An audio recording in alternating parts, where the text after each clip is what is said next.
Welcome back, everyone. This is the QuantUniversity Summer School session. This is the session on machine learning model validation for critical or regulated applications with Agus Sugianto and Adrian Zhang from Wells Fargo. So for people who attended last week's session, you were introduced to the various concepts in machine learning interpretability and the various aspects about global and local interpretability and the various methods you could use and how you could use PiML for looking at various aspects of bringing in your own model, looking at some of the sample models and understanding some of the limitations with explainable techniques and how PiML could provide you various ways in which you could interpret your models. In today's session, we are going to be talking primarily on model diagnostics and validation. And we will talk a little bit about the various diagnostics and testings which typically are done. And Agus and Adrian have been putting together a whole practice within Wells Fargo, and they have operationalized various aspects. And we are very fortunate for them to have joined our sessions, and they're sharing their immense knowledge, which are not just from theoretical papers, but they've been adopting these techniques within their enterprise. And I'm very curious to hear about all the various aspects, which not only they're practicing, but they're also making it available through the PiML Toolbox. And then we'll talk about model comparison and looking at various ways in which you can compare and look at things like performance, robustness, and resilience. So welcome again. This is Sri Krishnamurthy from QuantUniversity, and we've been hosting these sessions for the past 2 years, primarily focusing on the intersection of data science, machine learning, aspects of risk, and how do you think about operationalizing model risk management. And formal introduction to Agus and Adrian. So Dr. Agus Sugianto is an executive vice president and head of corporate model risk for Wells Fargo, where he's responsible for enterprise model risk management. And as I mentioned last time, Agus has immense knowledge in various aspects through his academic and corporate experience working at various companies, Lloyd's and Bank of America, and he has multiple patents and publications. And I'm always curious about what is coming out next, because once in a while I'm kind of on my LinkedIn feed and then I see an amazing paper just pop out, and I don't know where he finds the time to put all the think tank and the thought process together. Agus has a master's and doctorate degree in engineering and management from Wayne State University and from the Massachusetts Institute of Technology. And Adrian Zhang is leading interpretable machine learning efforts within the corporate model risk group at Wells Fargo. He too has a lot of experience both in academia and in the industry. So he has worked at Bank of America Merrill Lynch, and also has taught at Hong Kong Baptist University. And he has also gotten a BS and MPhil degree in mathematics and statistics from Hong Kong Baptist University, and a PhD degree in statistics from the University of Michigan at Ann Arbor. And Adrian has been leading the efforts in building out the PiML Toolbox. So I'm very curious to see all the various functionality with respect to testing, Adrian. So welcome, Adrian and Agus. A couple of housekeeping items. We will be saving 15 minutes at the end of today's session for Q&A. So if you have any Q&A, any questions for either Agus or Adrian, please type them in the Q&A toolbox. And Agus is going to be looking at any of the questions which are coming in, and we'll be answering the questions along the way, but we will have a formal Q&A session at the end. Secondly, the slides and any of the code examples and the video will be shared later through q.academy. So if you go to www.qu.academy, and put in the registration code PiML, that is PIML, you'll be able to register and you'll get access to the slides and the video for today. And not least, please make sure that you bookmark the PiML's GitHub webpage. And Agus and the whole team has put in a ton of effort building out the tools and are making it available for free through the GitHub webpage. So I asked Agus, and he mentioned that you could pay them for all their efforts through putting stars on their GitHub page. So please take a minute and do that so that you can support the team and also foster the development of the toolbox. So without further ado, Agus, please take it away. All right. Thank you. Thank you. Hello, everybody. I'm going to open it up quickly. First, let's probably some of you that missed last week's session or new to this. In last week's session, we talked about two parts, the main component. One is post hoc explainability tool that a lot of people use, and the pitfall and the problem with all those post hoc explainability tools. Because of that, we spend quite significant of time building a inherently interpretable machine learning model. So based on gradient boosting and based on deep learning, we can build with certain architecture to make the model inherently interpretable. As we learned from last week, for inherently interpretable model, you have the ground truth, you have the true explainability. And we learned from last week that many post hoc explainability, SHAP, LIME, and any other tool can be easily problematic and may not be truthful for many different reasons. So with that, when you don't have to, our view is when you don't have to use black box model, use inherently interpretable model, particularly in the area that is very critical, impacting people, impacting customer, impacting employee, impact people in personal way. That's where we need to be very responsible using machine learning by using inherently interpretable model. As we found, as you try in the tool, you can try how truthful the post hoc explainability is. That's why we don't advocate those post hoc explainability tool for high risk application. In today's talk, let me share my screen to look at the content that we're going to cover in the next 90 minutes or so. This is I distill it to the message into this one page here that I would like you to remember throughout the presentation.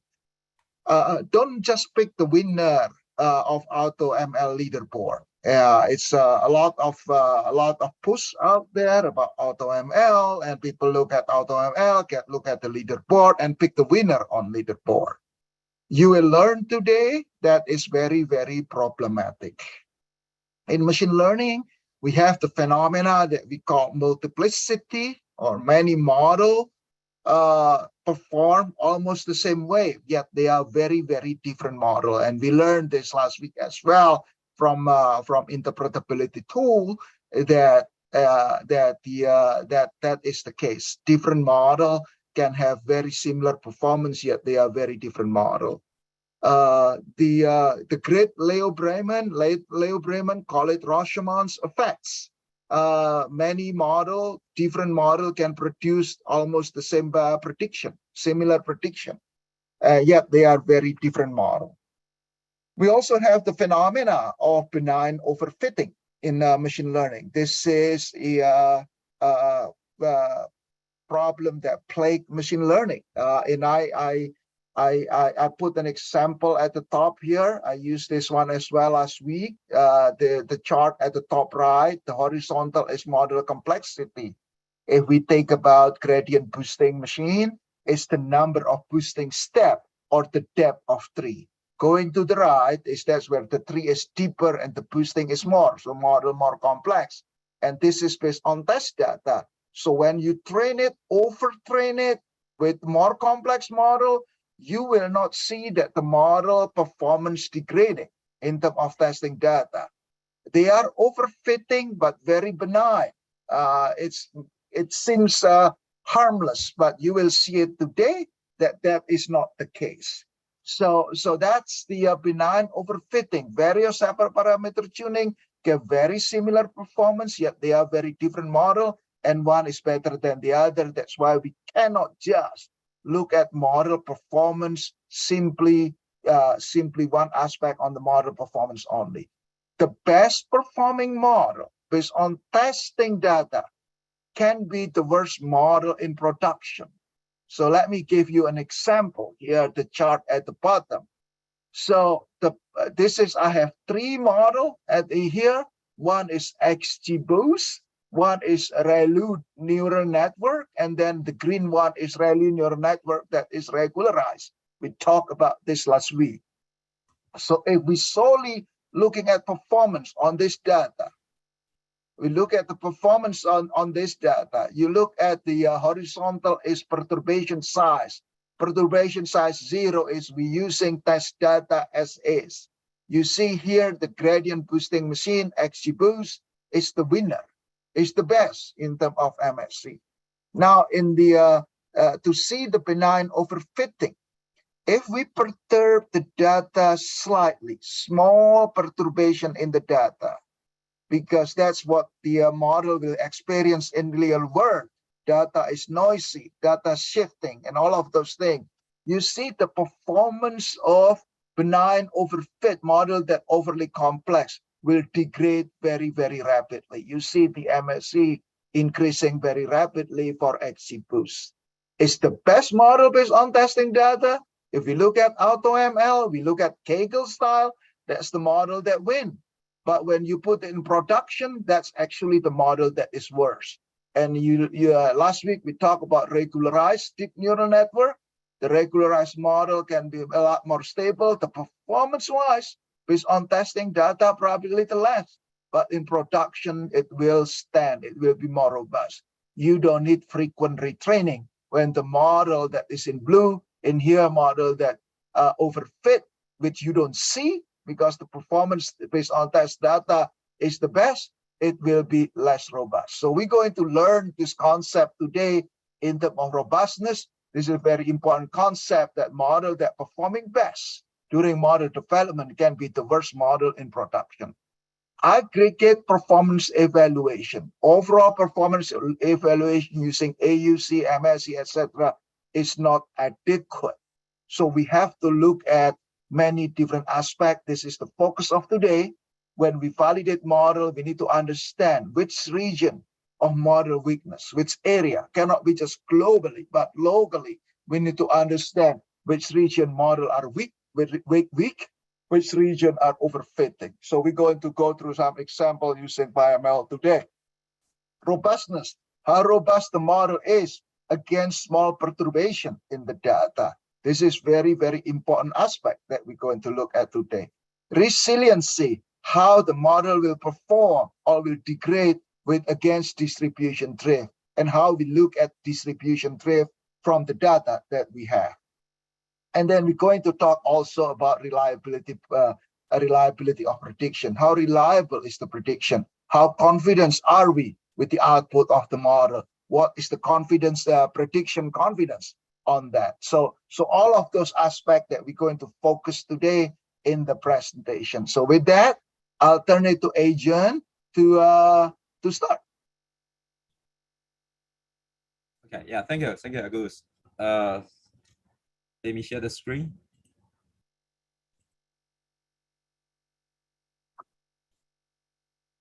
I assume you can see my screen, right? Yep. Yes, we can see it. Okay, great. Yeah, so Agus just made a very nice introduction to, and also set up the focus for today about model validation. So last time we have discussed, okay, let me go to the outline. Right down the mode. Okay, so last time we discussed machine learning interpretability, and we also give several examples. So today we focus on this, the right part of diagnostics and validation. So just to have a quick review about the PiML Toolbox, as we have discussed last time, this is the chart I shared last time.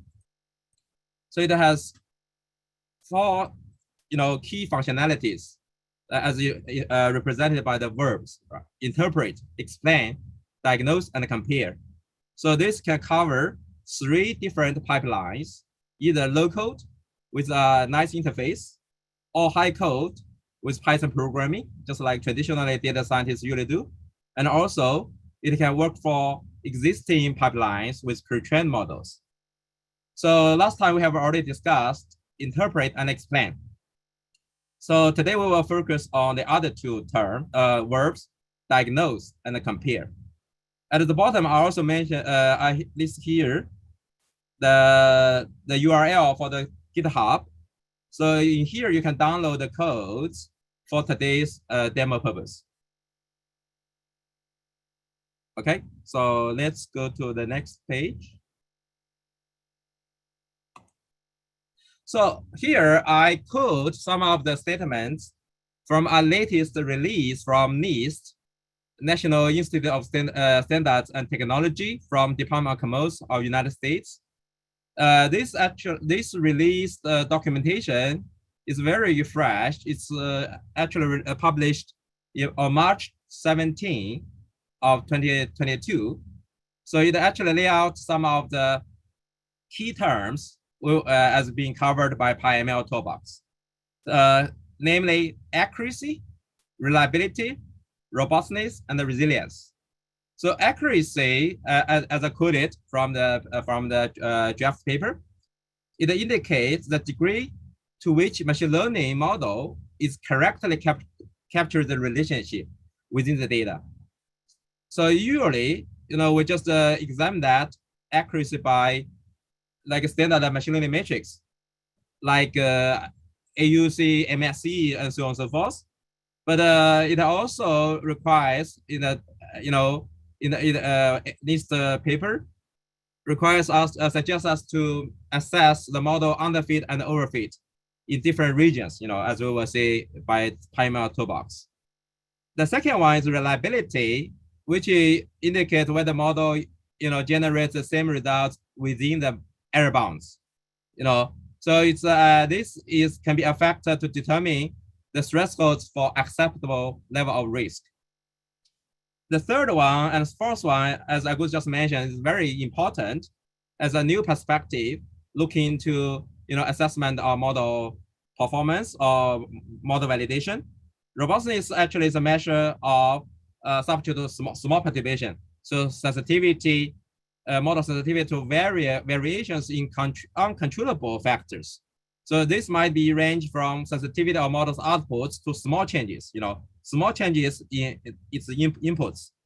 So we'll talk about this to make, like, for example, noise perturbation, which represent these small changes in the inputs, but also include error measurements on novel data sets. That means when the data sets come from a different environment, a totally different data set on a different environment. And the resilience is more, or also called machine learning security. This is on a more extreme sense. So it's to withstand adversarial attacks or some extreme kind of unexpected changes in the environment or in real use. So all these four aspects would be measured by so-called outcome testing using the PiML Toolbox. And we will demonstrate today. So let me go to the first part, accuracy, WeakSpot, underfit and overfit. So this will be done by error analysis using slicing techniques. So here, I just give a very quick introduction. Also a small example on the right-hand side. So machine learning model performance usually, as we just described, usually just examined by this kind of metrics, single valid metrics, MSE, right? So smaller is better, R square, larger is better. So this is for regression problem. For classification problem, we can have like accuracy or misclassification error, area under code from the ROC code, F1 score, precision, and recall. All of us are very familiar with all of these metrics. However, if we just measure the model performance by this single valid metrics, it is not adequate. It's not sufficient. So more granular diagnostics or some alternative metrics should be useful. So let's start from model like accuracy in terms of like underfitting. Also, we will talk about overfitting soon.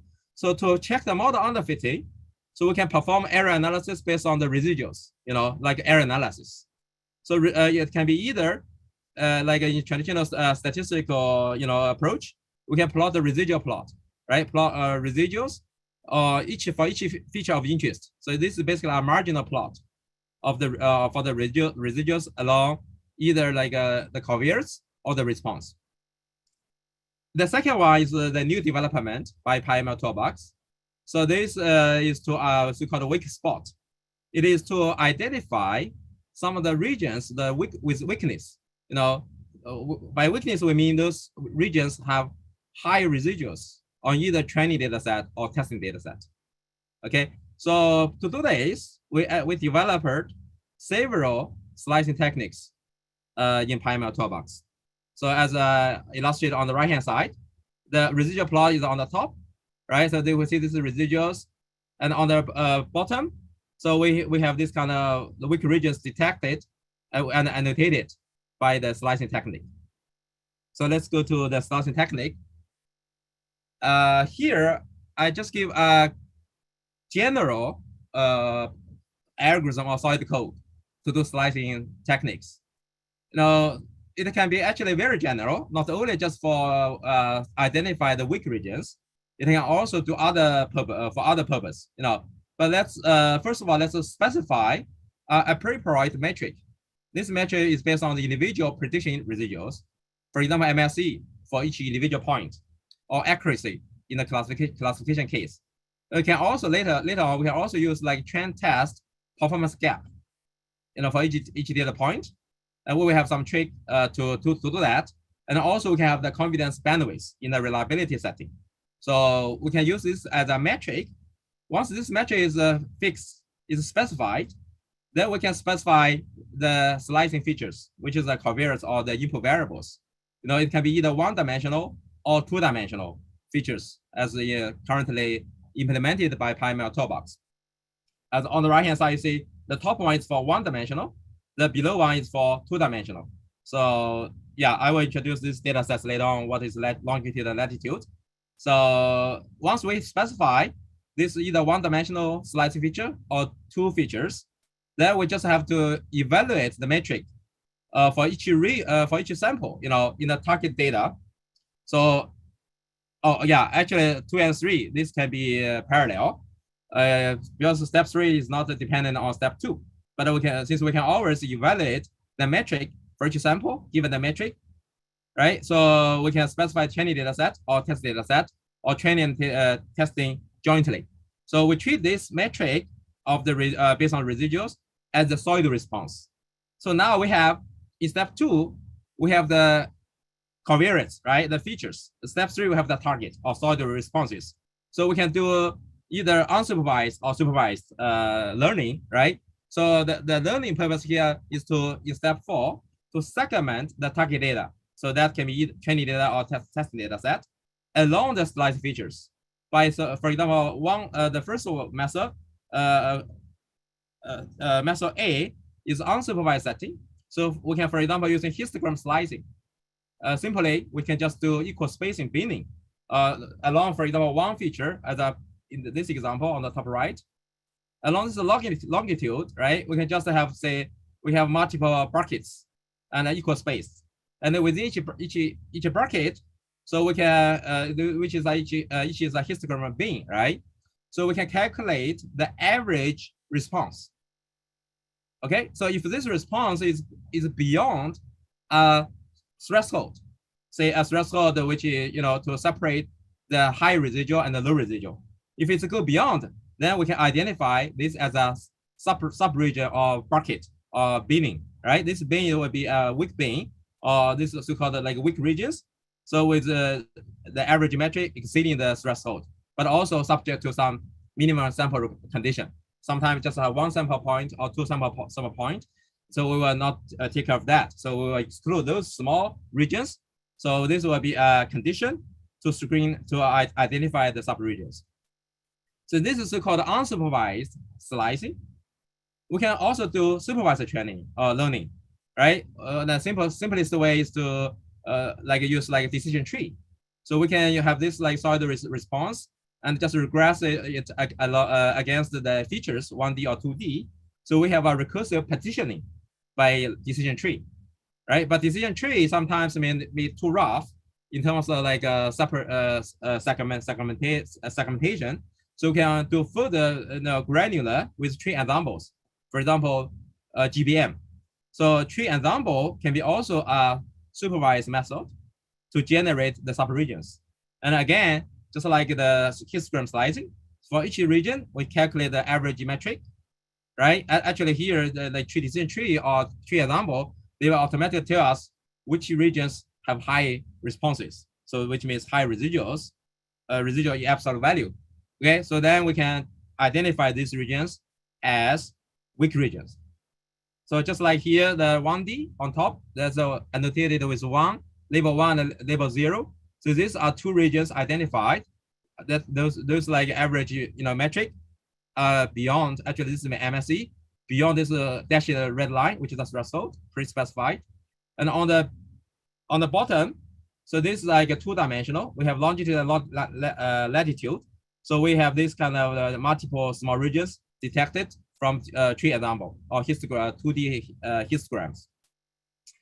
So this is like the basic idea to do area analysis by slicing. So now, yeah, but the same technique, as I mentioned, is not only just for detect the underfitting regions, it can also useful for overfitting detection, like a train test the performance gap. If this one is taken as a metric, let's say how can we do that? Okay, but before that, let's talk about this overfitting issue. Okay, as I just mentioned, like the benign or malignant. Is it really benign? So let's just discuss this. Okay, so overfitting is usually measured by the gap between the training performance and testing performance, right? The bigger the gap, the more the model is overfitting. Okay, that means like training performance is much better than testing performance. This is a sign or signal of overfitting. So but how can we quantify this? Okay, so this is a formula, so-called a SURE formula. The full name is Stein's unbiased risk estimator on the multivariate normal assumption. So this in elements of statistical learning or other textbooks, we can find this kind of formula. So it says the error on the left-hand side, which is like a capital error. Let's say this is like testing performance. Okay, testing error. It equals to the small error, lowercase error, which represents a training error, plus 2 sigma square. The sigma square is the systematic noise divided by sample size n, and then summation of the partial derivative, the partial of f hat over partial of yi. That's like training the training responses. So with this, actually, this is this is summation actually represents so-called degree of freedom. When the Fi is a linear model, you will see this is equal to this one turns out to be like equal to P. P is or D, the dimensionality. So this actually measures the complexity of the model. But this is the general formula on the multivariate normal assumption. It's actually using the Stein's lemma for derivation. So here it's interesting to see the relationship, because we want to quantify the degree of overfitting. But we said at the first statement, right? The overfitting means the gap. The gap is between training performance and testing performance, right? So capital error subtracted by lowercase error, which is the gap. And what's remain, this is a constant term. Suppose sigma square is fixed, n is fixed. Then what's remaining is degree of freedom, right? So degree of that freedom, or DF, this is the key term to quantify the difference between test performance and training performance. So we can use this degree of freedom to evaluate the overfitting. The larger the degree of freedom, the more flexible the model, or so-called high variance, or the model is more flexible, then it tends to be more overfitting. As show you on the right-hand side, we have these 2 charts on top. This is from the introduction slide, as Agus used. So this is like a training performance. As long as we over parameterize, so we make the model more and more complex, So as measured by the degree of freedom, right? If the degree of freedom goes like more larger and larger, the model becomes more and more complex. Then it will, make the training performance smaller and smaller. Sometimes even, upon certain level, it will just interpolate the data with zero noise. So this is called interpolation or overparameterization regime. Under this regime, now recently some papers talk about the tested performance can be benign. Benign, that means it's no problem, right? So the idea is that no matter how complex the model is, the tested performance can tend to be, still tractable, has a very good performance as measured by the single metric, for example, MSE, right? But now the question in front of us is that we have to think this carefully. Is this really, benign, or is it malignant? Okay, so as we see from this formula, over-parameterized model, that means like a more complex model tend to be overfitting, but that it is a benign, but only for a fixed data set. So when the testing data set is given, it's static without any change, then we just take this as a target, right? We just fit different models and do the validation, do whatever, cross-validation, and to do model tuning, or even do AutoML, right? Like neural networks, we can make the neural networks very complicated. That can be benign overfitting. That means it has still very good performance on this test data, I mean. But when this data set is changed, okay, when this test data is no longer the same testing data as you do model development, then it turns out this is very dangerous. It is actually not benign, it is actually harmful when distribution shift happens. So for example, I listed one case here. Usually, when we develop a model, we do the data cleaning, right? We do data cleaning, we have the data splitting, then we have training data and the test data. Then we just use like a training data to fit the model and use the test data to check the performance. If that's just like Kaggle competition, right? So if the test performance is, have a smallest MSE or largest AUC, then you are on the leaderboard and you may be the winner. But this is not the case when the test data changes, okay? Because in real practice, data cleaning in the model development does not reflect data in real use. Because in real use, the data can be very dirty, and in the future data that comes in, that can be different from the same testing data set. Okay, so this means the distribution of the test data can shift. And also, this actually leads to this kind of so-called data distribution, actually links to the next topic of the robustness testing on the correct shift. So we will discuss that soon, after this session. Okay, so we have explained, the overfitting, but now we just take this gap, between test area and training area as a metric in the area slicing, step number 1. But the one thing I have to mention, because if we use the tested data set as a target, then the same data set in the testing may not have the corresponding observation in the training, right? So how can we do that kind of calculation for the train test gap? So one practical approach is that we can use k nearest neighbor. Say we can find the nearest neighbor from the training data set, nearest, closest to the testing data point. Then we take the average of the k nearest neighbor, then take that as as a proxy for the training data performance. Then we can calculate the gap. Then we use that gap, we can do the overfitting analysis using the same kind of slicing technique. Okay, so the next slide actually is, okay, so I will do another demo instead of using the bike sharing data set and Taiwan credit data set we discussed last time. This time we use this interesting data set called CaliforniaHousing. So before we do the demo, let me introduce briefly what the data is about. So this data is actually from the Census Bureau, Census for California. So it's for the measurements of the housing values or house prices of geographically compare area, which is small blocks. Okay, each block is a multiple, multiple houses.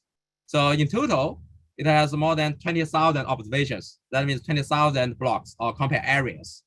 So this data set is actually very popular. So you can easily fetch it from scikit-learn, and also it's pre-built in PiML. We just load it. I will demonstrate that how to load the data set in PiML.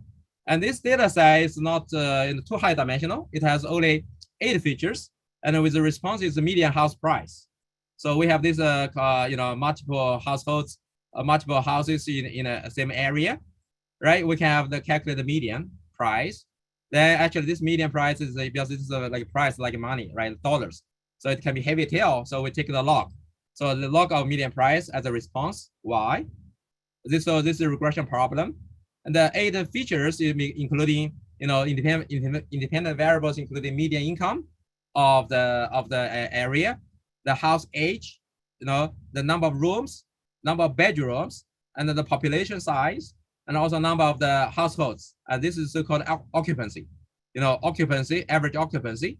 And also now we have these 2 locations, geographic positions, latitude and longitude.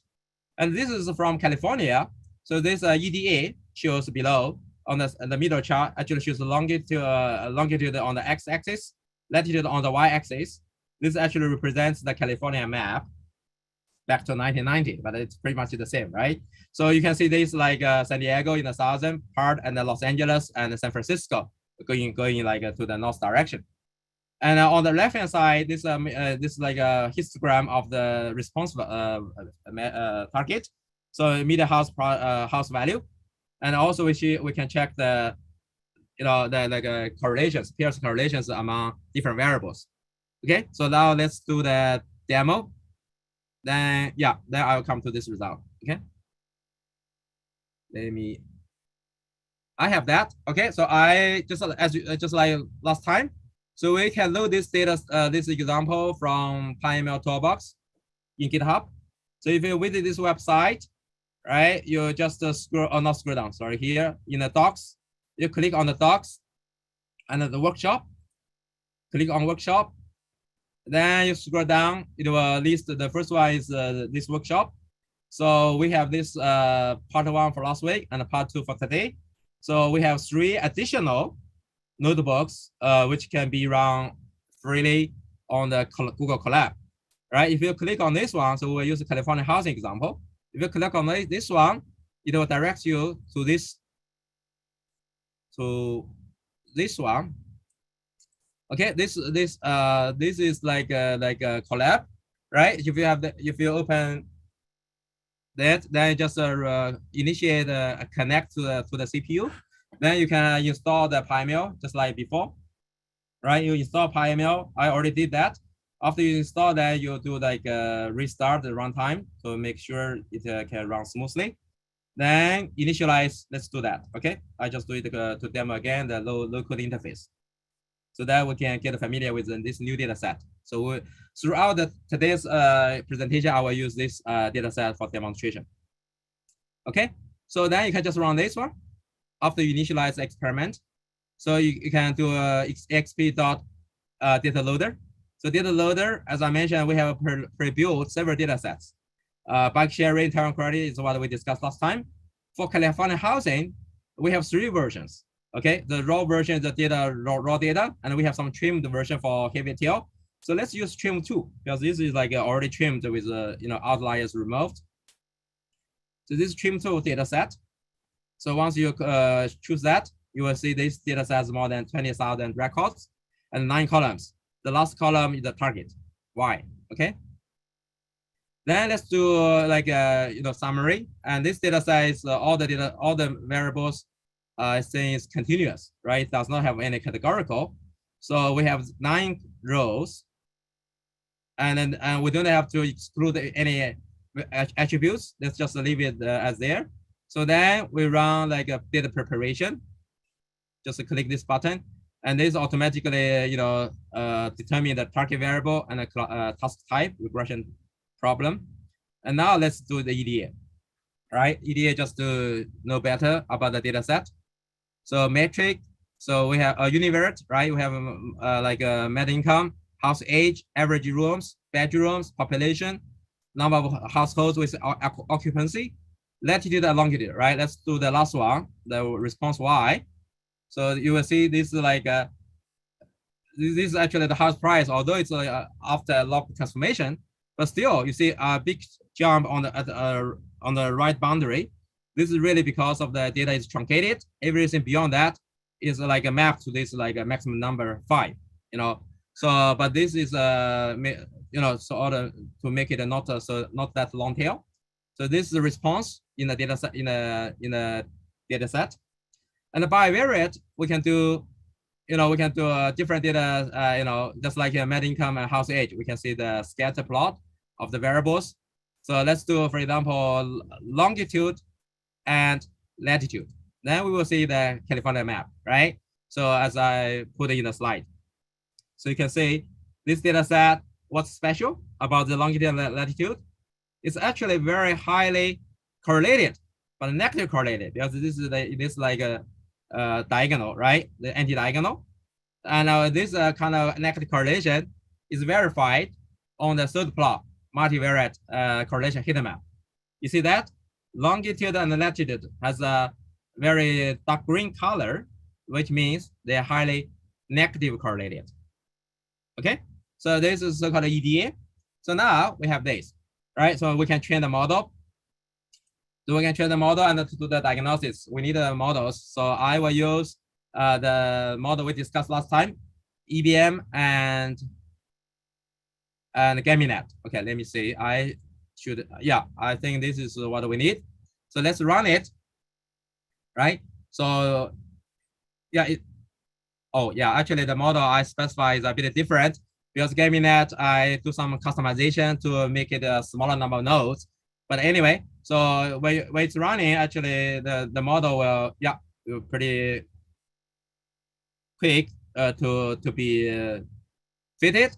So then we can do interpretation, but that's what we discussed last time, right? So these are the models we already have discussed last time. So now let's move to today's topic, especially the first topic, model diagnose. Okay, so model diagnose here. Yeah, let's see whether it's finished. Yeah, it's still running. GamiNet takes a bit longer time. That takes a bit longer time, but it should be okay. Let's see. So yeah, when it's running, so this results here for interpretation. I leave it there, but if you are interested, you can play with that. So GamiNet, EBM, right? So these two models are here. So now let's register both of them. EBM. Yeah, the result is a bit different from the slide because I customize the model, but today I just use default setting. So you can customize the model GamiNet to make it more robust, more, you know, in here. Oh, I click on that. It doesn't show. I don't know why maybe it's a bit slow on my computer. Let me click again. Yeah, my internet may not be that fast response, but usually it should be okay, right? You just click on that, you can customize the model. So let's use the new fitted model in the default setting. So let's do diagnose for WeakSpot and overfitting analysis. Okay, so now here model diagnose, you click on this, then you select the model, say EBM GamiNet, right? So let's do GamiNet. It's calculating those diagnosis statistics, including all others we will be covering today. So accuracy is here, right? As usual, this is a regression problem. So we can use a single valued metric like MSE, MAE, or R square. So we see that we can also do like a residual plot, right? We can do the residual plot for each variable at a time. Say we can do house age or other variables, you just choose that. And then you will see residual plot, right? This is not special, but let's see the WeakSpot to see the granular region detection. So in here, you see that WeakSpot, so we can choose different variables either one featured one or feature two, which means second variable. So we can do one-dimensional or two-dimensional. So let's start with one-dimensional. Let's start use like a latitude or longitude. Okay, longitude first. So you see longitude, right? So longitude. So this is like the residual based on residual. You see this is high residual. High residual is detected. Let's see it actually corresponding to residual plot. This is like a high residual area. Yeah, let's verify that. Longitude. So longitude, you see, right? This is like high, this area around 0.2 upon normalization. So this is 0.2 area and also 0.6 area. So they have relatively higher residual.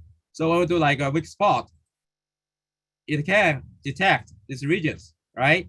Detect these regions, but this is based on histogram unsupervised method. And we can also specify different threshold and set different number of the minimum sample for each region. So you see that on the table listed on the right hand side. So that like the number of the samples, like test sample and the training sample, are listed here. Okay, so this number is 20 is very conservative. You can increase that if the data set is relatively large. And other than the histogram slicing, we can also do supervised way, like tree slicing, right? If we do tree slicing, the result is a bit different, right? It depends on the depth of the tree, but this is a way to detect this area at least. This area, because this is beginning, maybe it's the depth is not enough. It captures a relatively flat area, but still it's relatively high if we just if we can increase and decrease the threshold. And if we want to see more granular results, so we can use like ensembles, ensemble, tree ensemble. Now you see these results, right? We see a lot of small, granular, small, tiny regions, but each region still subject to this minimum sample condition. And now we see a lot more regions detected by so-called weak spot. Okay, so this is like a 1D. Now let's do 2D. By the way, this kind of analysis can be also done not only for training data set, but we can also toggle it to testing data. Let's do it toggle, right? If we do the testing data set, you see the data set may not be exactly the same, so the results is a bit different. Same thing for histogram slicing. So this will actually check, especially when we use like training data set, this is actually helps us to check the model underfitting. Okay, now let's still use like oops, I just clicked too fast.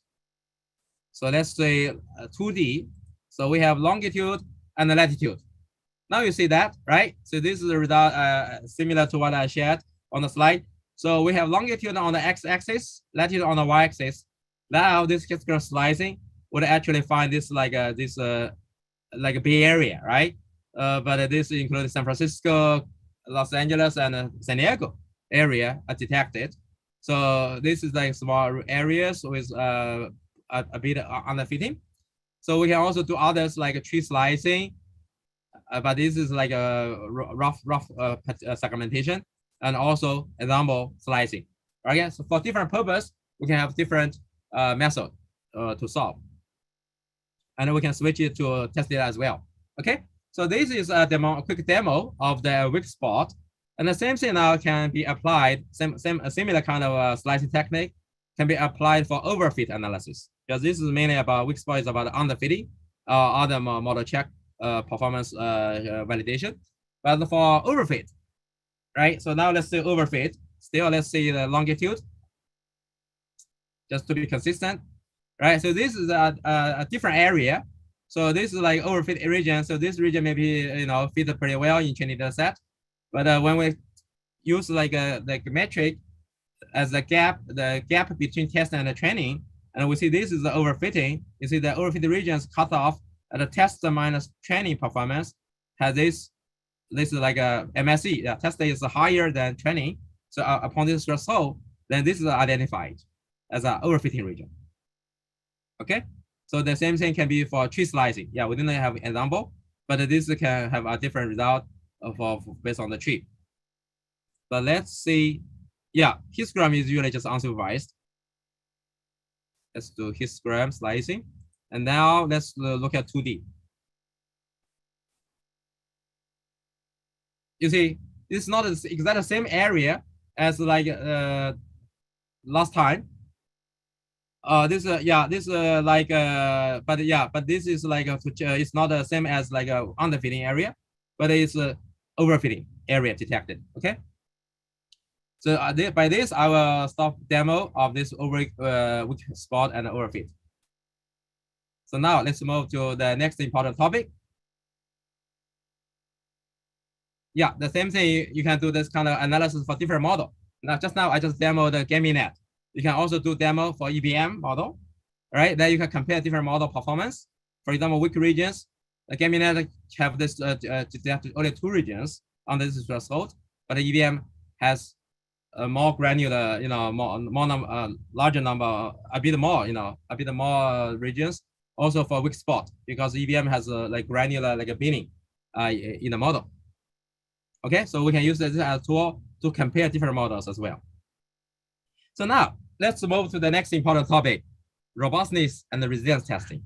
Okay, this is really subject to the distribution shift. As we mentioned, right? Shift always happens, in real environments. So if we just using train test data split as we just demoed, right?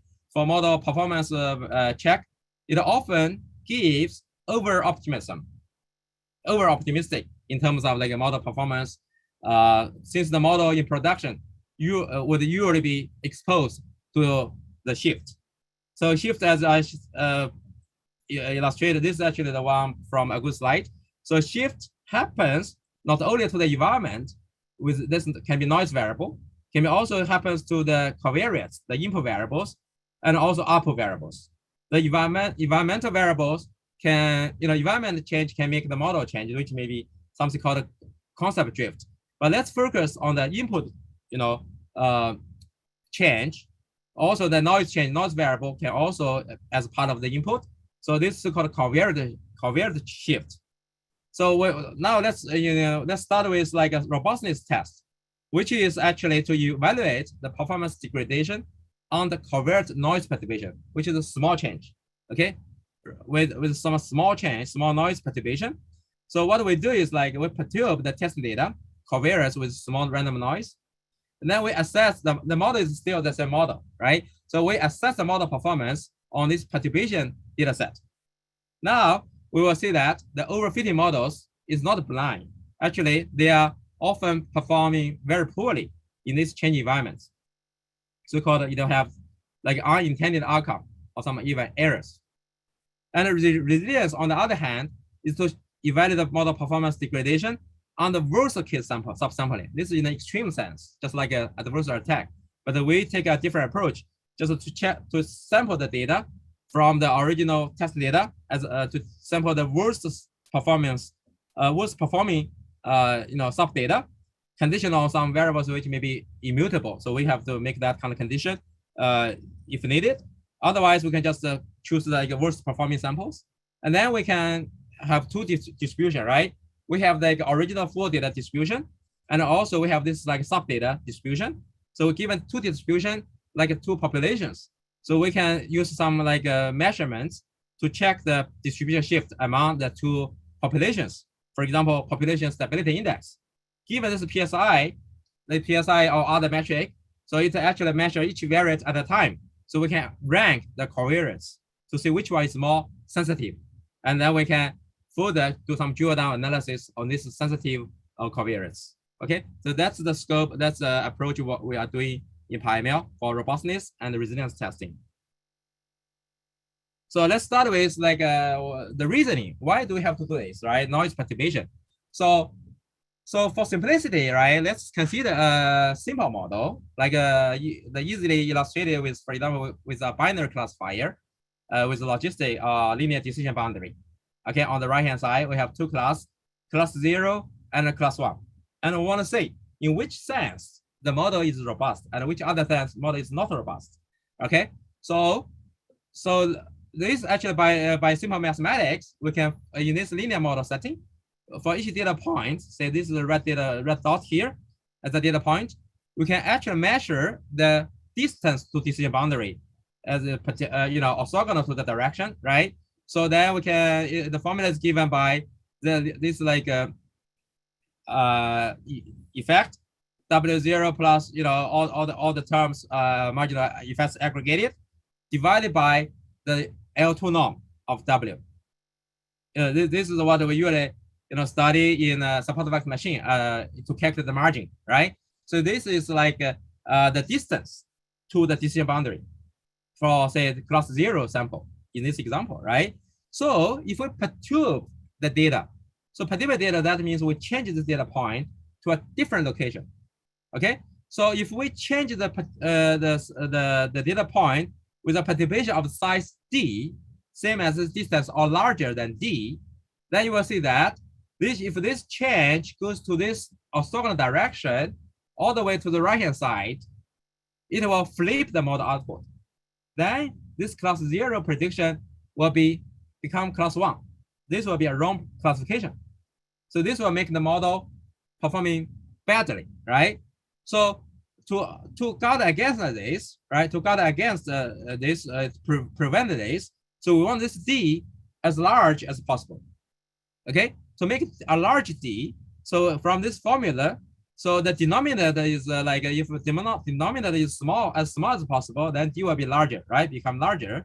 So one way is to minimize w. But minimize w, for example, even for L1 norm, then it's just like a lasso or L1 regularization to make w as small as possible, or L2 like rigid regression, right? So we make a w small. So this w becomes smaller. Then this enlarging the distance d. So as a result, it will improve the model robustness. That means given the same d, same perturbation size, a larger d will make the model still keep the same prediction, more robust. So this is a small illustration based on linear decision boundary. But in general, so regularized model, just like L1 or L2 models, or which will make the model simpler, so will tend to be more robust, and also the performance degradation will be less when the inputs are perturbed or corrupted. Okay, and to the contrary, on the other hand, right? So because here in this statement we want the model to be simple as possible. But the benign overfitting actually says that the model can be overparameterized.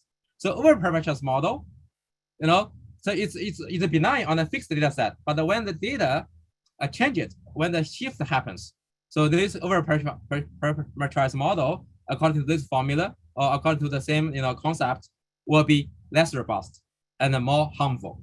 So that's the idea. So that's why we want to have we want the model to be simpler or more interpretable and more robust. Okay, so by this slide, I just quickly explain why we can use noise perturbation, like this way to measure the robustness, and also the distance to the decision boundary is a very important key concept in the robustness study. The other one is in a resilience test, right? We said that we can do like a worst case sampling. So from the testing data set, so we can find like say percentage, say 20% or 10% of the subpopulation which have the worst performing performance on each sample within that region. Within that sample. So then we have these two population. One is like worst performing subsample. The other one is like original full sample. Now we can measure the distribution shift between these two, just like a diagram on the top right. Right, we have the full, which is the background light color, and on the front we have ground. We have this dark color, like green color. So then we light blue, right? This two color. So we see the change, right? The shift, distribution shift. And to measure this distribution shift, in statistics, we have a lot of like two sample test statistics, like a KL divergence, a Compa graph Smirnov, or based on empirical distributions that can be even for higher dimensional. But for simplicity, so let's just use this population stability index. Okay, so this can be easily formulated as this way, like by cutting the data into multiple buckets, then 10 buckets or 20 buckets. And with each bucket, we just calculate the percentage of the one distribution or percentage of another distribution. Then we take the difference and multiply by this log, just like entropy. right? Then we have this like aggregated PSI index. So a rule of thumb is that if this PSI is greater than greater than or equal to 0.2, that means this feature or this like distribution has significant change, right? For example, on the bottom right example here, this is actually based on CaliforniaHousing data set. We do the worst case assumption 10% versus the original full data set. And then we check the PSI. It turns out the first one, average occupancy, has about 0.4, right? 0.4 is larger than 0.2. So it's worthwhile to take it this for some drill down analysis. So how can we do drill down analysis, right? This is a very sensitive variable. So we can use, for example, WeakSpot to perform such kind of drill down analysis on average occupancy. Okay, so now these are some results from the example. Let's do the demo. Okay, so one is robustness testing, the other one is resilience testing. Okay, so actually the same result in here.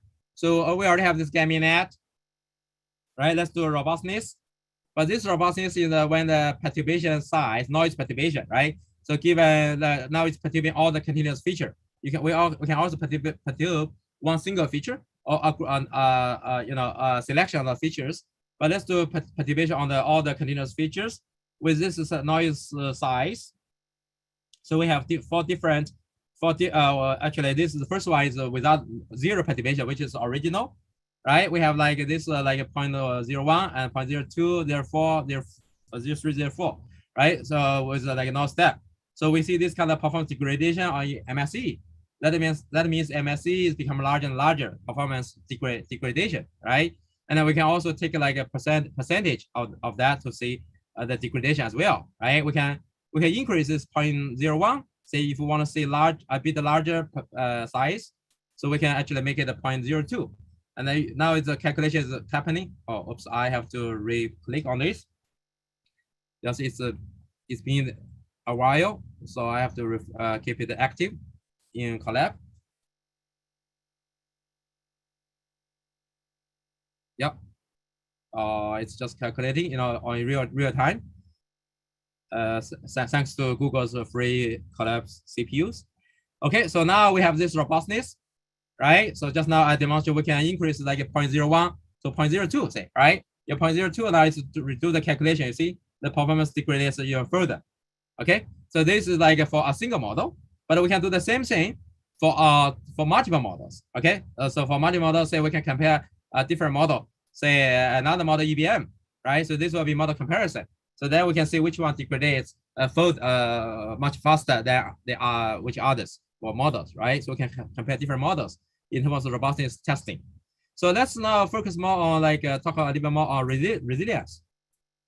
The resilience, right?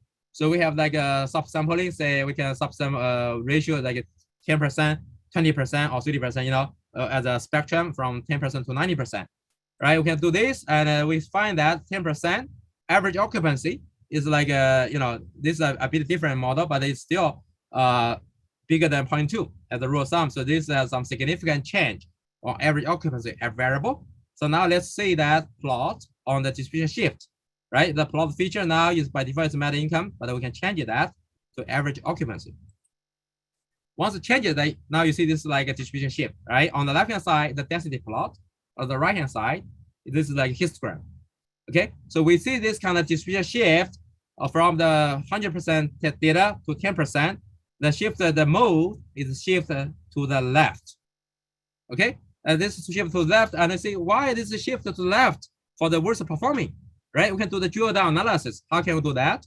Right, we can go to WeakSpot.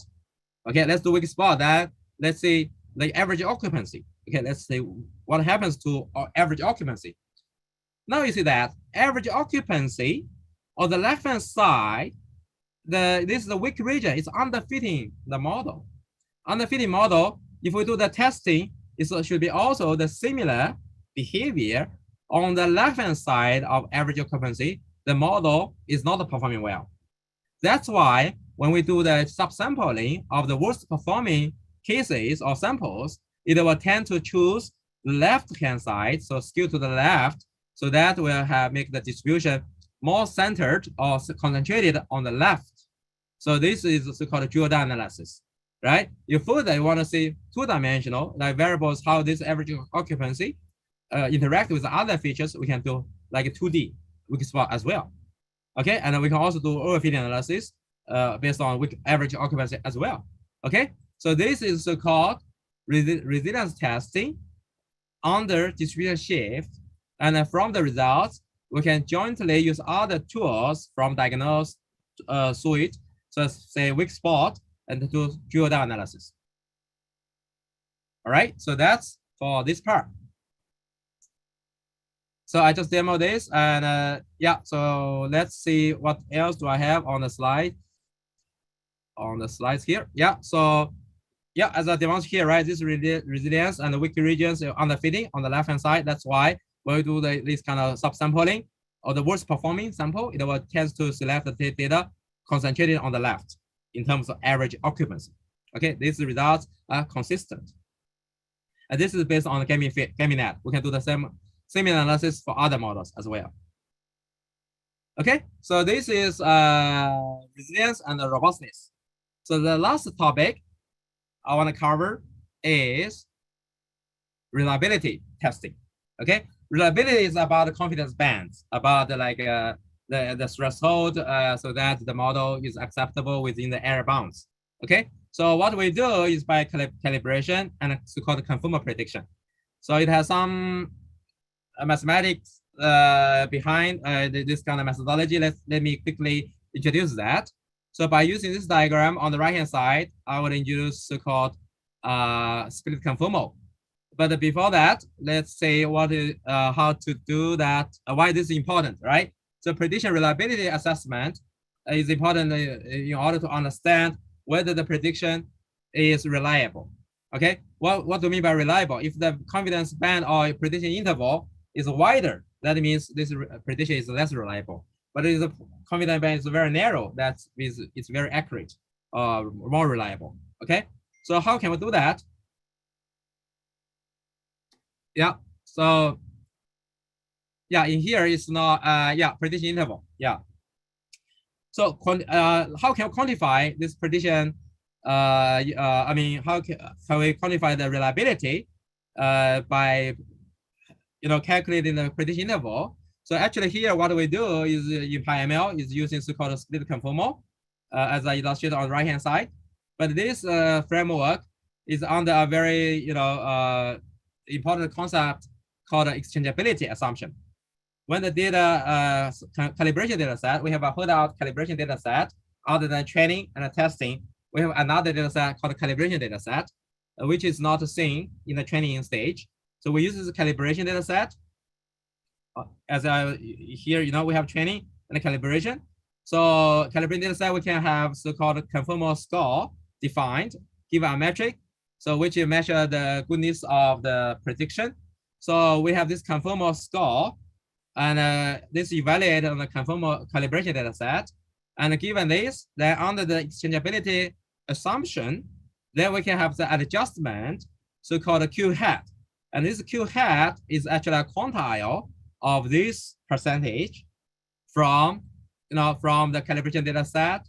So given this Q hat, then this Q hat plug in into the into the score, and then using by this inverting this inequality, that will give us the prediction interval. Okay, the prediction interval in this form. And the interesting about this method is that under this exchangeability condition, it's guaranteed this interval would have 1 minus alpha guaranteed. That means say alpha equal to 0.1. That will it will have more than 90% of the true response y-test true response be covered by this interval. Okay, so this is called split conformal. So let's see how we do that for reliability testing. Because here we make this f hat fixed as given, right? So how can we do the customize the conformal prediction in statistics for reliability testing purpose? So this is actually our own development in terms of the theory and the methodology. So what we do is that to testing reliability of a pre-trained regressor, f hat. Say f hat is trained already and it's fixed. So we cannot do any change or manipulation on f hat. So how can we do like a testing of the reliability on f hat? So first of all, we still use the residual. We calculate residuals of each instance, each sample from train or another split or data set. So we have the residual that we just feed a quantile regression.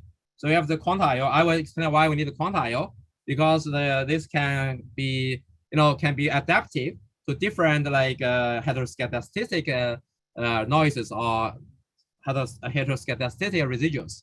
Okay, so for example, like GBM can actually support that quantile loss. So quantile loss, as I illustrated on the top right. So this is like a so-called PiML loss. So by this specify alpha or say half alpha equal to this tau equal to half alpha. This will cap this kind of loss minimization will give us like quantile of half alpha. If we specify tau equal to 1 minus half alpha, it will give us the other upper bound of the quantiles. So we can use this quantile regressor to get this like a lower bound and upper bounds. Okay, so then given this, we can define the score. Okay, this score is actually similar to literature. Yeah, I should cite that paper by Professor Candice. So and the company. So they actually develop a so-called conformalized quantile regression. So we extend that for based on the residuals. So we can, but here we have this quantile, so we can define the same kind of score function. And then we have this score function. This is actually the larger is smaller is better, So then we give this a score function calculated on the calibration data set. Then we can have this Q hat adjustment. So and now combining original F hat, the quantile regression, and this Q hat adjustment, the final prediction interval is formed by the following, upper bound and the lower bounds. So F hat plus the lower quantile minus Q hat, that's lower bound, and F hat plus this point estimate plus the upper bound of quantile plus Q hat, that'll be the upper quantile, upper bound. So as I illustrated on the right hand side, this is a small diagram, right? You have a point estimate in the middle. It's not in the center, right? Just somewhere. It can be in a region, or it can be also out of the region. Just for illustration. So we put it here. Then we have this like a G hat quantiles, both sides, right? And then because this is just still on the data set, it's not calibrated. So we have a calibration to have a Q hat. And this Q hat can further calibrate the interval. So the final result is actually the bandwidth is measured by this the difference between lower bound and upper bound. So you see this prediction is actually composed of 3 terms: original prediction, estimated quantile residual quantiles, and calibration calibrated adjustment. Okay, so this is like what we do in PiML Toolbox. This is a novel method. It's new in the literature. And then let's see how this works for the real data set. Right, so here for PiML, in PiML, we have this result for same data set, CaliforniaHousing. What we feed that is that we just check the, so-called bandwidth, just like WeakSpot, right? But now we use like bandwidth, and we check that, what's the bandwidth, whether it's beyond the bigger, beyond the threshold, above or below. And these areas, you see these areas, they have larger bandwidth. These areas have small bandwidth. These are large. Now, why is that, right? And this is based on the test data set. So we can do the same like a variable, like a median income, a median income. So on the weak region detection, weak spot, and we should find that. So this is the residual, right? Residual is relatively high on the left end, and also relatively high on this area. And this high residual area are captured by reliability testing in a conformal method. So that's what the statement here. So the quantile regression, why this can be adaptive to different residual size, right, in different area, because the quantile regression makes the interval bandwidth adaptive to so-called heteroscedastic residuals. This is a heteroscedasticity, right? The different area have different size, different residuals. Okay, so let's do the demo just quickly. So reliability in here, right? Right, so we can see this like a net income, like a yeah, this is another measurement by PSI to see what's the below, what's the above. But anyway, so we find net income in here. So this net income, yeah, this is a bit different model. So it does not show the one on the left hand side, right? So but this area, if we do the WeakSpot, so we can see that the like residuals on the testing. Let's do the testing data set. And let's do the, yeah, my computer is a bit low response. Oh, it still has it, but it's not detected. But this high area heteroscedasticity residuals actually are captured by reliability on this area. Yeah, left area maybe, yeah, it's a slightly high, but not as high enough. Maybe due to the number of beans. Yeah, let me see, maybe number of beans. If I set the beans to say 20, yeah, so now it's only 10 beans. So it's a bit rough. You see that, right? If I make it the same number of beans, say 20 number of beans. If 20 number of beans, you see that the left area pop out because this is like what take care of this small area at the very left boundary. This will be also detected in a reliability. Okay, so by this, I wrap up this like diagnose. So the last slide part is about the model comparison. Okay, I have just one slide left. So we can use this like 4 ways, right? 4 metrics like accuracy, reliability, robustness, and resilience to do model validation, right? But that what I just demoed just now is for each model independently. So now we can do this combined, jointly with different model. For example, right? So we can do like a GAMINET and EBM comparison.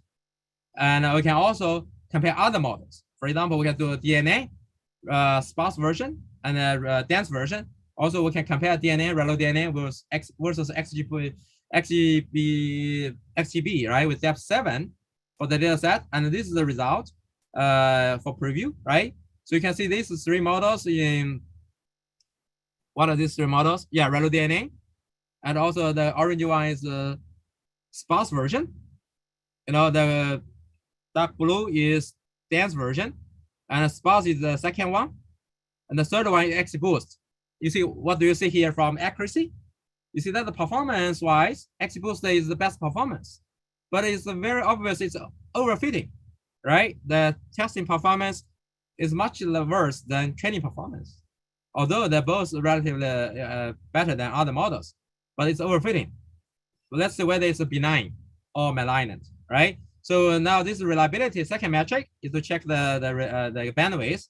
The model is the same, but XGBoost it does perform the best, the smallest. But however, the problem happens in robustness. So you see this is third chart here. The green one is XGBoost. It's the best performer when 0 perturbation. That means for the fixed training test data, the test data is fixed. But if we perturb the test data with noise on the covariates, then you see that this XGBoost going very dramatically worse and worse, right? However, the other 2 models, especially the orange one in the middle, it's kind of stable, right? Even for large perturbation size.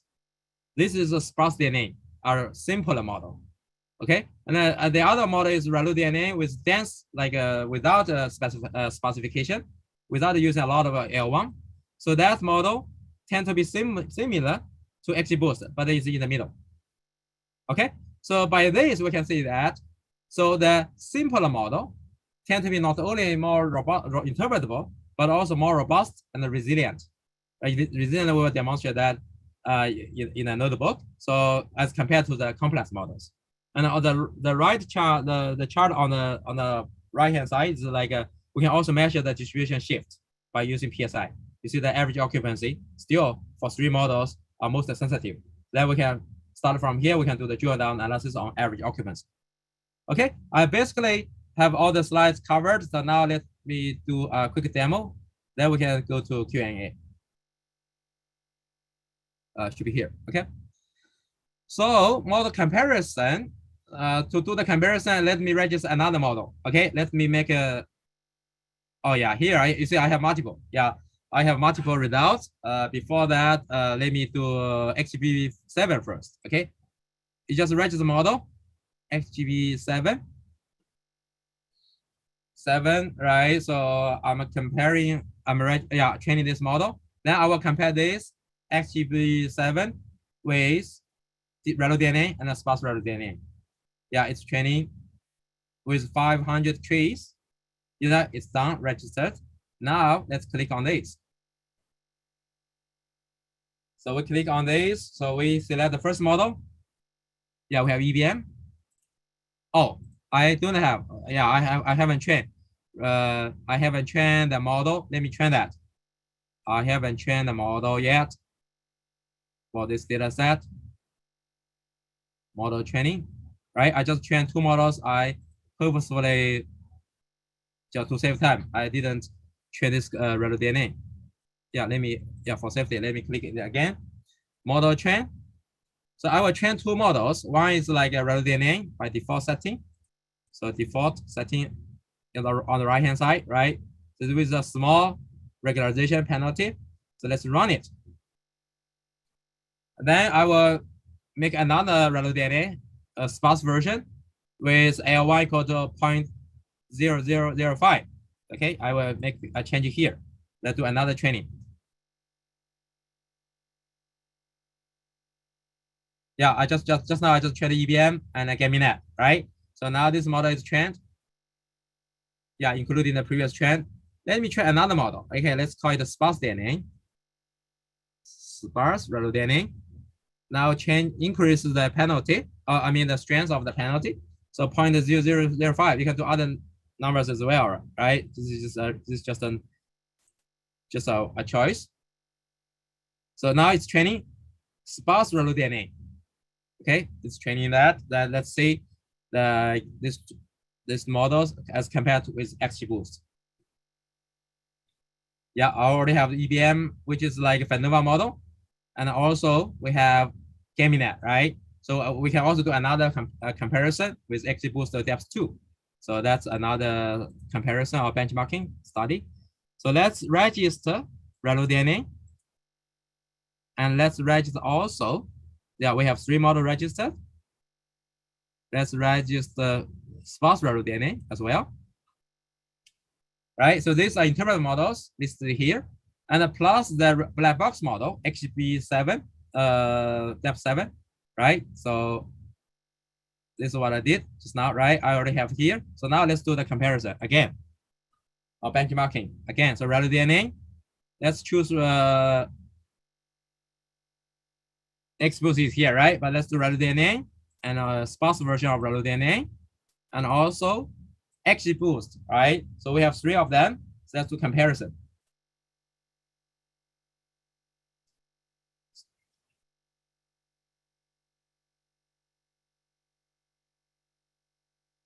Yeah, almost done. But it's calculating robustness with some robustness is a bit slow because it's doing Monte Carlo for different noise perturbation, right? You can see this, right? This is the result. Relu DNA and sparse relu DNA seems to be the worst performer, and while XGBoost is the best performer, it has very smallest testing performance, right? And the training performance is nearly interpolating is nearly 0, right? But this is obvious sign of XGBoost is obviously like overfitting, right? And this is not benign, as we will show in robustness study. Yeah, so you see that, you see here that this is the result. So this is for the for this level of the noise perturbation. You see the XGBoost is the best with 0 perturbation, but there is a little perturbation is not the best. It becomes almost the worst. And next level of perturbation, a bit increase, then it becomes worst performer. The best performer becomes the worst performer. It's not stable, it's not robust. However, the other 2 models, especially sparse relu DNA, right? after a certain level of like perturbation, it becomes the best performer in here, the orange color, right? And also we can do this check on the 10% or 20%. The results are pretty much the same, right? If we increase the size of the perturbation, we will see that more dramatically, say 0.2. Now it's recalculating. Let's see how it updates. You see that? That's pretty much what I shared on the slide, right? So this sparse DNA is the most stable. However, XBoost is the most unstable, most non-robust, and ReduDNA is in the middle. But it tends to be just like a black box model because it has a lot of local linear models, as we discussed in Unwrapper, right? So this ReduDNA should be regularized to make it simpler, to make it more robust. Okay, so that's for this study.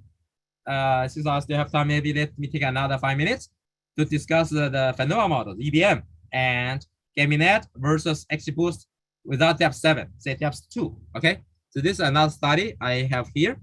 So I just arranged another model with depth 2 instead of depth 7. You know, we know depth 7 will make the model very complicated. So how if the model is only depth 2, capturing only, you know, up to 2 factor interactions? So, but here the complexity happens in the number of trees. Yes, it still has 500 trees. So let's do this kind of registration of this model. This is XGBoost 2 is depth 2. Then let's compare this with EBM and GAMINET. Okay, that's the purpose of study. So let's do the comparison. So now instead of like this like a highly complicated model, let's do a relatively simple model. EBM, GAMINET, and XGBoost, now XGBoost 2, the lastly registered model. Let's do the comparison. Yeah, let's do the calculation again, real time.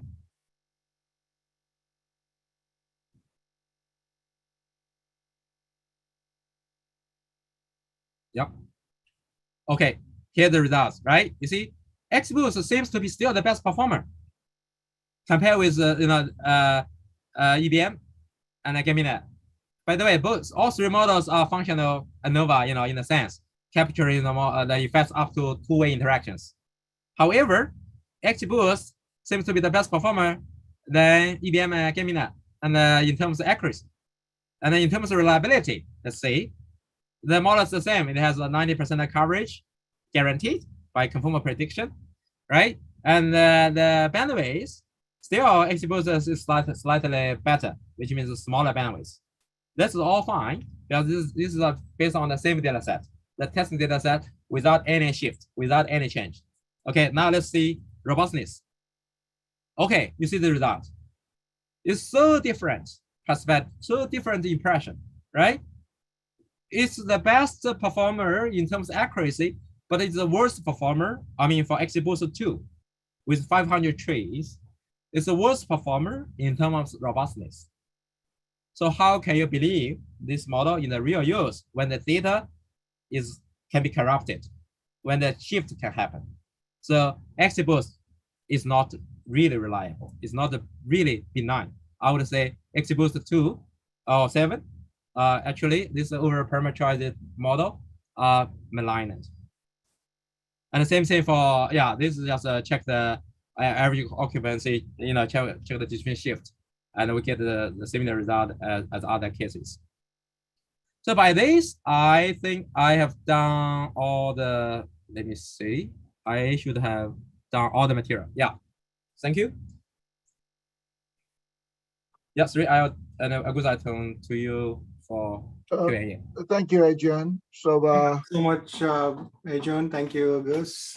This is an excellent session. I mean, this basically kind of covers the whole, gamut of how you have to systematically go about, not only building, but also interpreting the various aspects and also looking at the various tests which needs to be done. So thanks, Agus, for taking care of all the questions in the Q&A window. It looks like there are many questions and you were able to answer all of them. So if you have any specific questions, please type in the Q&A window, or you can type in the chat window so that we can address it. So I'm going to try and see if we can bring up a couple of questions. Some of them are system and tooling related, so we can try and bucket those, but then some of them could be very specific to the materials which were shared. So the first question is, can we use your libraries without using the charts? We'd like to integrate your interpretable model code into our backend systems and use our own UI code. Does your code expose data output? Our code right now, the current version, do not expose the data code. So the current version is you can integrate it your way back end through the high code. You have a lot of flexibility on the high code. You can control, but you need to use the current version. Is the output is in the form of graph or chart that we have. So the current version did not return the data handler. Okay, perfect. Yeah, thanks. And I think second one is a little bit long. I'm going to try and summarize it. So could you elaborate on situations where the models that are being built by the first line are not inherently interpretable and you have to validate them? I agree there are a few instances of this in the market for regulatory important models, but for example, JPM has started to use deep hedging for pricing, some derivatives. I've also heard some SVM usage in the credit risk sense. So what are your thoughts there? A couple of things. First is how important is the critical application, right? So in the first lecture, in the first session, we talk about post-hoc explainability tool and the danger and pitfall of post-hoc explainability tool. And as an alternative, we provided in PiML the inherently interpretable model, the Caminet, the EBM, or even deep neural network. Yeah. Deep ReLU network, we spoke about this last week, that locally is interpretable. And to get the global interpretability, you can plot it as well. But if you do deep neural network, use ReLU activation function. Because if you use ReLU activation function, you can get inherently interpretable model, at least locally. Because you get all the local linear model and you can diagnose. Maybe Ajun, while I'm talking about this, if you can run you have the more complex deep ReLU network, we can revisit that to see the local linear model, etc. Can you show the help me go to the deep ReLU network under interpret? Okay. Yeah, I should already have here, right? Okay, go to pick the, do you have the ReLU DNN that's more complex, or this is above? Okay, let me run it. Yeah, go run the ReLU DNN that's more complex and save that. And we're going to see, but before we run it more complex, let's look at the interpret here. This is a regularized, right? On the this is dense version. Okay, dense version. Let's look at the dense version. Okay, and you see the plot on the right side is the plot of local linear model. Okay, coefficient of local linear model in deep ReLU network. Every point they generate into linear model. And we just have so many of them. So if you go to LLM summary, Asian. Yeah. It's a table here. 7,500, more than 7,500 local linear equation, right? But we still have the linear equation. For every point, we have local linear equation, and we know exactly the variable importance for each of those. So it's still locally interpretable. The beauty of this is also you can see how many sample. You see a lot of sample, a lot of region, a lot of local linear model, only have one sample. That's typically something that we don't, it's not reliable. because of that. Okay, so that's why later we're going to see how we regularize this. But deep ReLU network, if you use ReLU activation function, it can be locally interpretable model. So if the front line, if you in model validation and the model developer using neural network, that deep ReLU network using ReLU activation function, you can still interpret it very cleanly, and you can get exact local interpretability and all of those things. But because of too many local linear equation, it may not be preferable. So you may want to do simpler one. So if you do the sparse DNN agent, if you check the sparse DNN. Yeah. We do the same thing, but for sparse ReLU DNA. Yeah, sparse ReLU DNN. It's faster because it's smaller number of local linear model. Then you go to local LLM summary. It's 14. It has only 14 equation, right? The model is more sparse. The deep neural network, it has the 14 local linear model only. And if you look at the compare, if you go scroll down agent, go to compare. Okay. Run compare these two models. Just these two? Yeah, I have 3 of them. Oh. That's okay. Just run the ReLU and sparse. You have it here, right? Yeah. Then you can see how the sparse ReLU DNN is more robust. Yes, performance-wise, when you look at the accuracy, it is less. That's 0 there based on testing data. The accuracy is probably a little bit less accuracy, but the model is more stable. If it's more when there aren't noise in the data, the model is actually it can perform better. So I think the challenge that you need to have when you do validate this kind of model, you compare it. You put a benchmark model that more regularized. We cannot just look at the performance under ideal situation. The point here is to really look at the performance under real world when you put in production. And robustness testing is important to do that. So often people just simply looking at ideal situation on testing data, and that's clearly not sufficient for real world model deployment. So sorry for the long answer on this, but for black box model, at the very least, you look at how can I come up with a benchmark model, and you evaluate it under different kind of situation, like what we demonstrated here in today's example.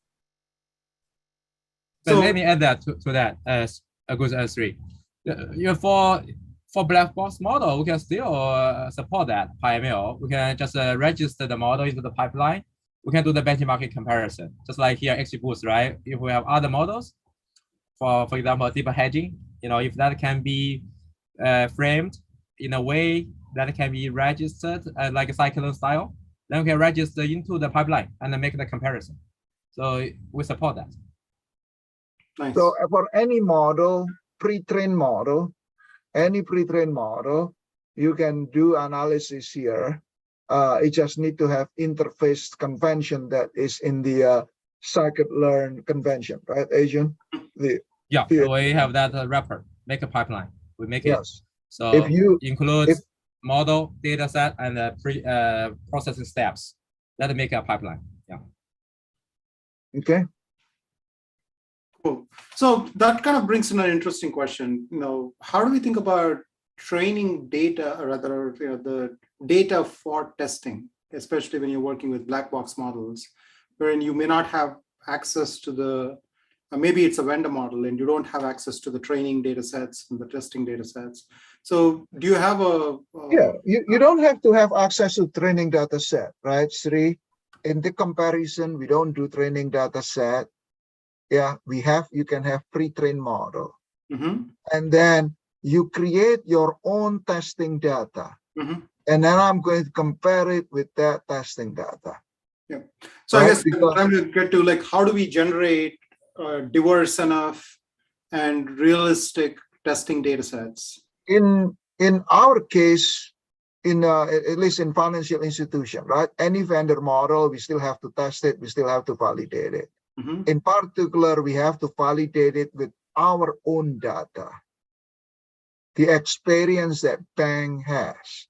So the testing that to do that, then you have to collect those information internally. Then you use that to test, because that's the model validation process in banks. We have to collect our internal data.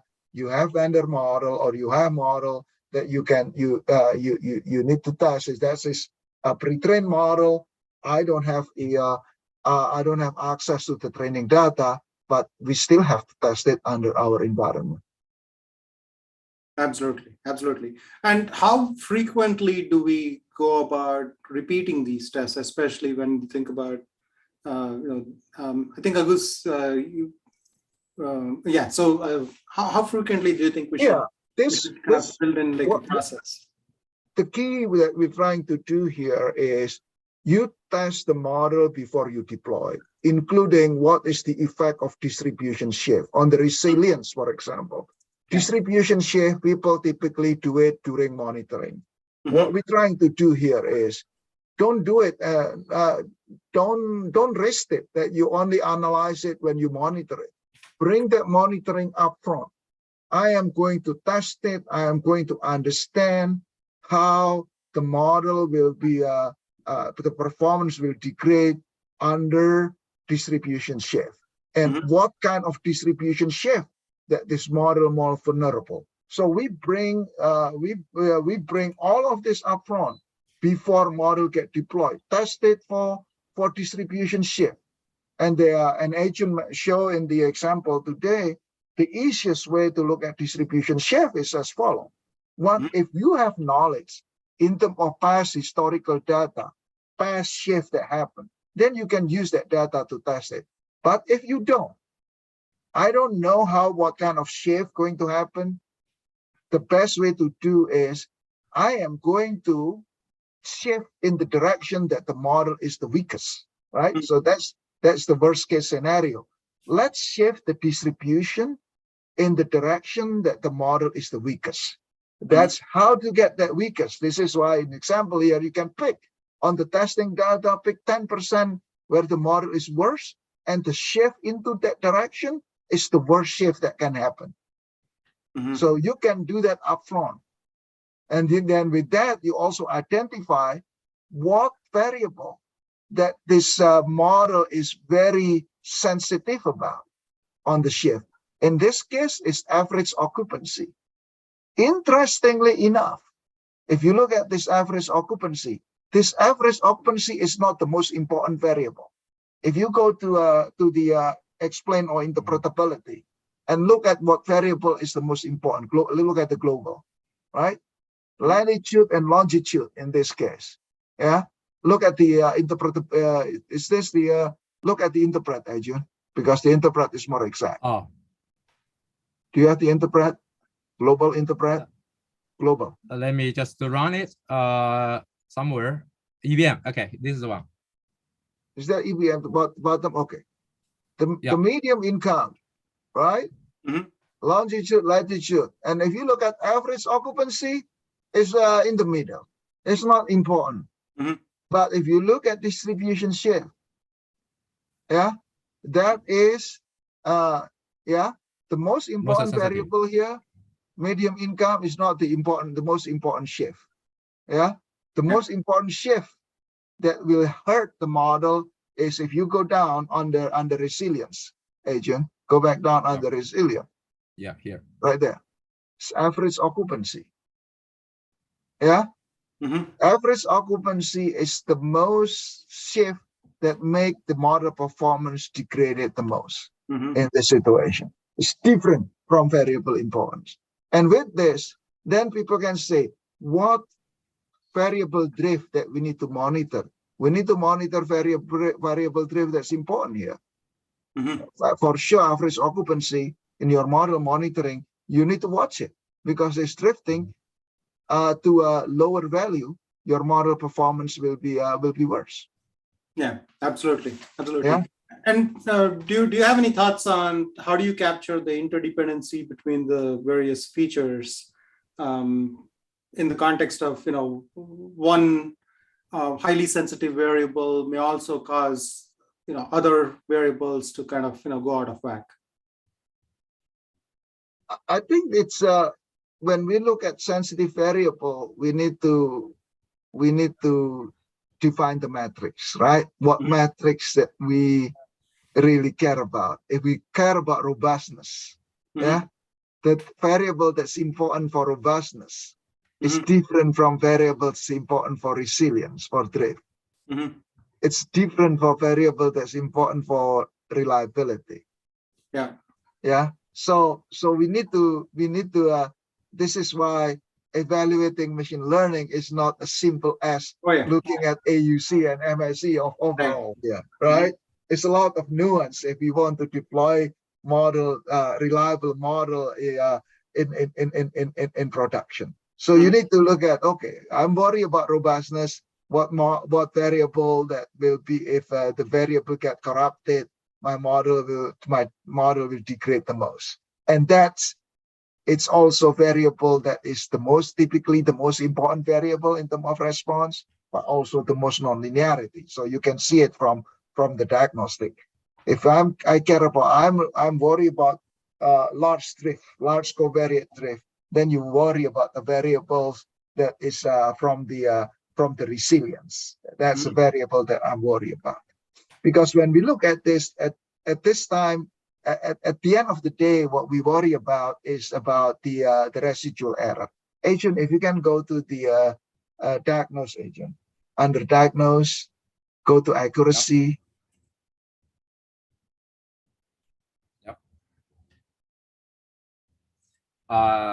It's there. All right. Okay. Let's pick this one. Pick one variable that is latitude or longitude. Yeah. Okay. So if you look at here, we look at the residual, right? So a few things that we care about. Well, which area that residual is large and drift to that region will create trouble, right? That is what resilience is all about. The second is, hey, if I care about reliability, I care about if it's in the area that the spread, the scatter, it has a lot of variability in terms of residual. That's we care about that. And then robustness is if I perturb how this residual is going to change. Right. So those are the all the things that we go deeper today in terms of diagnostic, different aspect of what can go wrong with the model when we put in production. But the key is as well, Sri, is we bring this one up front before model in production. Then of course, regularly you can check in your performance monitoring. A part of that, if you want to rerun it because you have new test data, you can look at the analysis. You can rerun the analysis again now using data from new data testing that you have.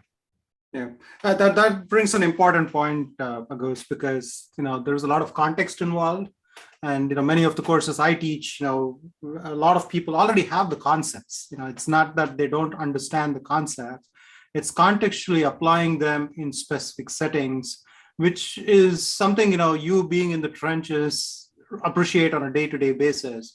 So, how do you think people who are getting new, who are being spoon-fed with the AutoML workflows and the Kaggle data sets should be kind of practicing to become better analysts? Because model validation is not just gatekeeping, right? It's a lot of analysis, right, and being sure that you are understanding not only the concepts but contextualizing the right metrics for the right kinds of tests, the right kinds of jobs. So automating and just providing all these graphs and charts on dashboards, when it basically just kind of floods the hardware, I guess, but doesn't really add much value. Right.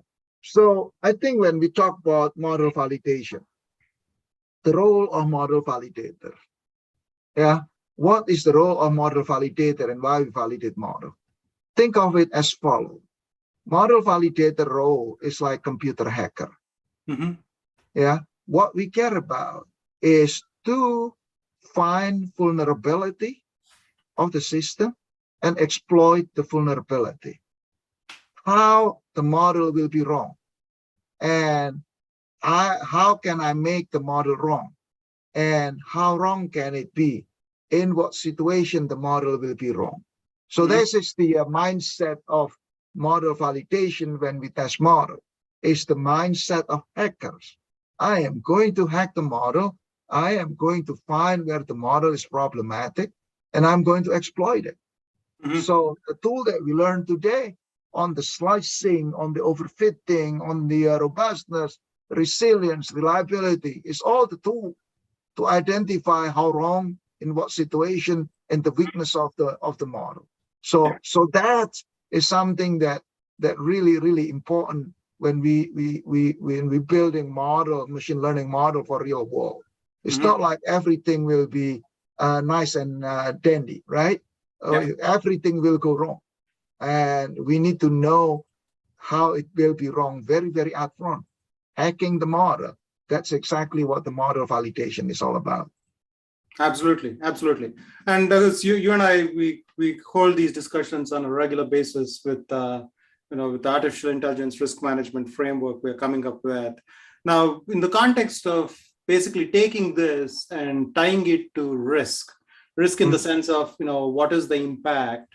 Not only just saying every model needs to be treated equally, every model needs to go through the same amount of rigor, but notion of tiering the models and making sure that if there are variables which are going to significantly impact not just the model performance, but the outcome, which is the place where the model is going to be used, and what will it potentially result with?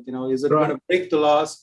Is it potentially going to affect the P&L, which is primarily what many financial companies are building the models for? So how do you kind of position and engage the rest of the organization to appreciate the amount of rigor which needs to happen and to contextualize the whole testing process to build out the models? Right. In practice in the US, for a large bank company like us that have couple thousand of model in production live that we monitor and we govern all the time, right? Not all of those models are created equal in terms of risk. So the first step is you need to do risk steering, okay? The risk steering is very simple. Every model has purpose, intended use for the business. And then the question will be, if the model are wrong or created unintended consequence, how much damage is there? If it's financial model, will be financial damage.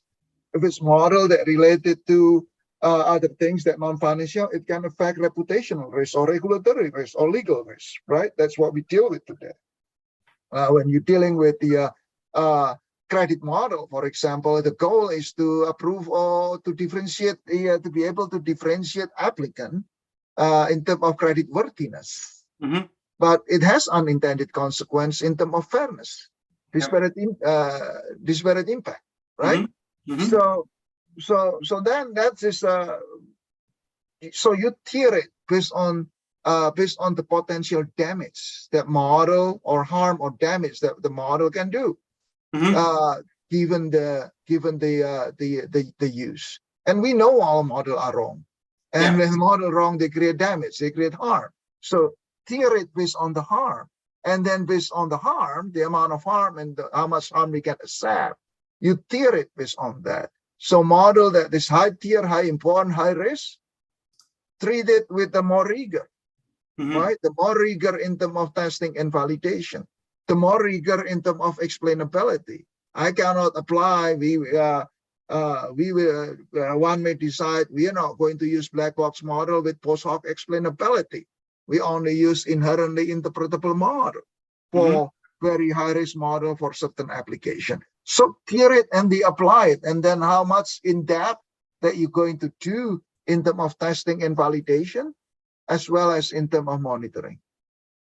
Nice. Absolutely. And I think this is a growing field, and a lot more discussion needs to happen. And rightly so, organizations like NIST and others are putting together, more thought into bringing these, aspects which are currently in the risk world something which every organization need to think about. And I was also seeing some discussions in other areas like medicine, wherein some of similar challenges are being used.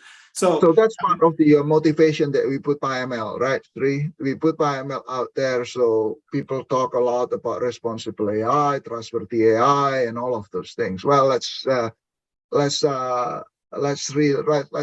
make it real, right? Absolutely. So if you want to have a trustworthy model, do interpretable model. And if you want to have trustworthy that you feel some reliable, test it rigorously. So that's what we put in PiML here, from interpretable machine learning all the way to rigorous testing that we have. And we try to make it easy access to people by having some of you may want to use the low code because that's easy to use. Some of you may want to have high flexibility, so we make the high code available. Absolutely. And I think I'm getting all these ideas, and probably I'll extend the discussion offline with, how do we think about bringing in multimodal distributions and looking at various things. But I think we are getting close to the end of today's discussion. This was fascinating. The last 4 hours was probably the best time I've ever spent in a long, long time. And I usually, try to encourage my students to, basically apply things and then try it out. But I think these are required viewing and reading materials for every student who is going to be building the practice of not only building models, but also understanding how to think about interpretability, how to think about applying various testing methods to make sure that the models are ready for deployment and also are ready for the specific usage in the specific context. So thank you, Agus. Thank you, Adrian, for the wonderful discussion, the engagement of the audience, the questions, and the thoughts which were expressed by various participants are just testament to the interest which we have. And I'm also very pleased that you're making all these tools available which you've developed in-house to the public. And please check out PiML's GitHub website for updates. And also, if you find any issues or you have update requests or enhancement requests, please use the issues tab so that you can request them to Ajun and the team so that they can build in those kinds of functions. So we're going to continue the discussion online. Please go to www.q.academy if you're interested in today's discussion and you want to enroll into future similar discussions, and use the code PiML so that you can access the code and also the video and the slides which were a part of today's presentation. And also, we are going to continue the discussion every week. And next week, we're going to have Maya Murad, who's going to be talking about participatory algorithmic responsibility. And we'll continue to bring in interesting speakers to present their work and the various areas of research and practice they've been working on. If you have any speaker recommendations or you want to bring in specific kinds of discussions, I'm always on LinkedIn, which is not a very good thing to do, but please feel free to connect with me on LinkedIn and recommend, and I'll be happy to get in touch with you to see if we can factor those. Again, Adrian, this was wonderful. Thank you again for your time and all your efforts. And let's keep in touch online and continue the discussion. Thank you. Thank you. Thank you. Thanks all the audience.